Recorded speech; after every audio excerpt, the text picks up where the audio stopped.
In this video, we shall discuss how to implement fully lazy instantiation of Singleton design pattern using the .NET Framework 4.0 or above. If you are using .NET Framework 4.0 or higher, you can use the system.lazy type to make the laziness really simple. All you need to do is pass a delegate to the constructor which invokes the Singleton constructor, which is done most easily with the lambda expression. As you can see here, we have used .NET Framework system.lazy to create instance for Singleton class. This variable is private and it is read-only static. As usual, we have restricted object creation by using private constructor. In the public static instance variable, we are just returning the instance variable whenever outside class asks for it. Implementation is really simple with the usage of framework features. You need to note down important point: until the value of the instance variable is accessed, instance is not getting created.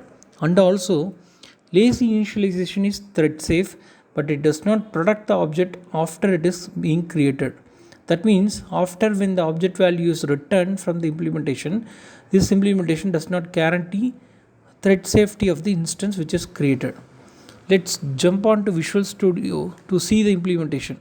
In this implementation, I have a method in the client code which has one thread to demonstrate the instance being shared only after the CLR executes the value of that instance.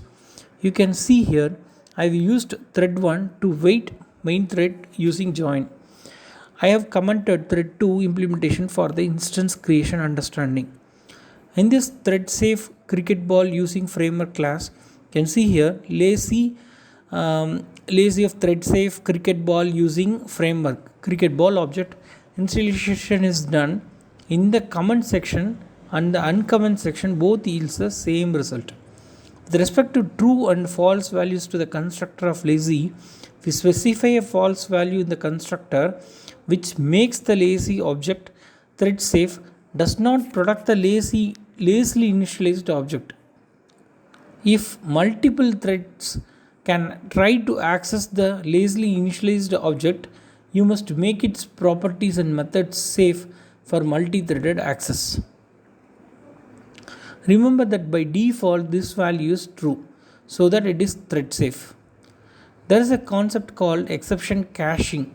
Let's see what is with respect to setting the value property.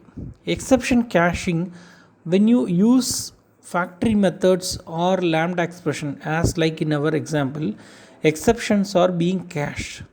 That is, if the factory method or the lambda expression throws an exception the first time a thread tries to access the value property of the lazy object, the same exception is thrown on every subsequent attempt.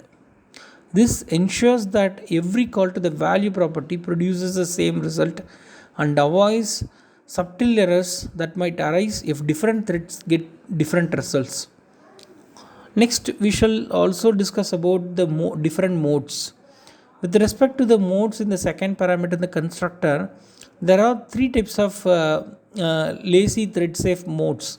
One is none, another one is publication only, third one is execution and publication. This is a default mode which is applicable in the lazy thread safe mode. In certain situations, you might want to avoid the overhead of the lazy object defaults locking behavior. In rare situations, there might be a potential for deadlocks. In such cases, you can use lazy of t, this thread safe mode, the constructor with the publication only mode. The publication only mode is alternative to locking.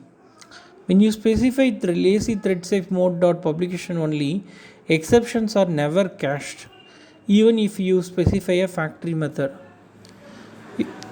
There is another mode like with respect to none. This mode is not thread safe. You can specify the false value to the constructor. Setting to none thread safe mode and setting the value to false both yields the same results. Both are not thread safe. Now let's debug and see what is happening. I'm just pressing F11 everywhere. I've added a cricket ball value to the add watch window, as you can see here. For the first time, the value is null.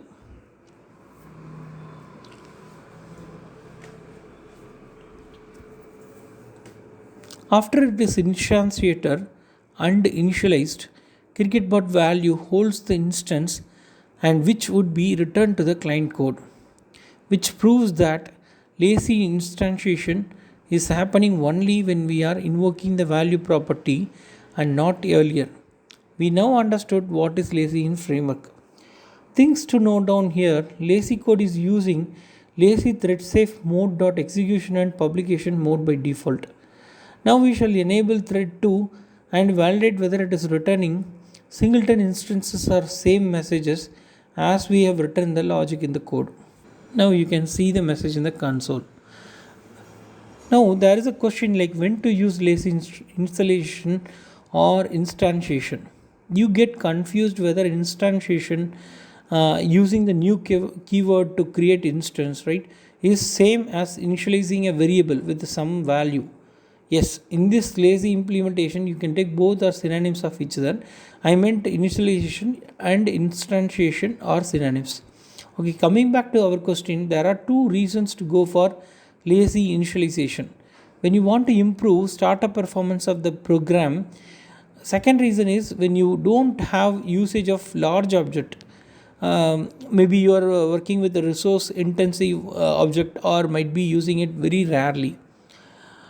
These are the two reasons which you can go for lazy initialization. Normally we used to go for lazy initialization for large expensive object. Now we understood by seeing the example, unless otherwise we access the value property, object instance is not being created. For example, if you have a requirement wherein your program should launch your application homepage after user login within few milliseconds.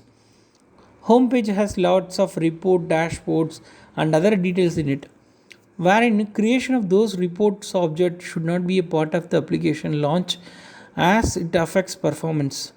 This is the best example of using lazy instantiation for such report objects.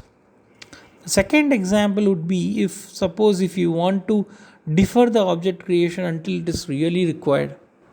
But when a user clicks on a particular report which constructs huge object, this scenario is best suitable for lazy instantiation of report object, wherein chances of this huge object creation is less.